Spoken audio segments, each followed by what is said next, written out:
Hello viewers, మీ book తాయాసానికి స్వాగతం.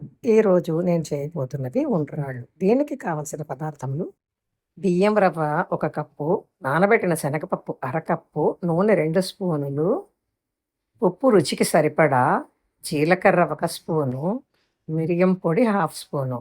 ఒక కడాయి తీసుకుని దాంట్లో కొంచెం నూనె వేసి ఆ పైన జీలకర్ర, మిరియాల పొడి కూడా నూనెలో వేసి, ఇప్పుడు నానబెట్టిన శనగపప్పు కూడా దానిపైన వేసి ఒకసారి గరిటెతో కలపాలి. ఇప్పుడు 1 కప్పు రవ్వ తీసుకున్నాం కాబట్టి 1 కప్పుకి 2.5 కప్పుల నీళ్లు పోసుకోవాలి. పోసుకుని ఉప్పు ఎవరి రుచికి తగ్గట్టుగా వాళ్ళు వేసుకోవచ్చు. వేసుకుని మూత పెట్టి ఉడికించుకోవాలి. ఒక 5 నిమిషాలు అయ్యేసరికి నీళ్లు మరగడం ప్రారంభిస్తాయి. ఇప్పుడు శనగపప్పు నానబెట్టి ఉండడం వల్ల అది కూడా ఉడికిపోయి ఉంటుంది. ఇప్పుడు దానిలో రైస్ రవ్వ అంటే బియ్యం రవ్వ వేసి కలిపి మూత పెట్టుకోవాలండి.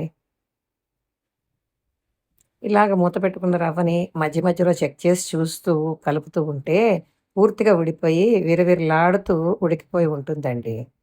అంతే, వీటిని రౌండ్ బాల్స్ లాగా చుట్టుకోవడమేనండి. ఇవేనండి ఉండ్రాళ్ళు. ఇవి మనం వినాయక చవితి రోజు చేసుకుంటాము.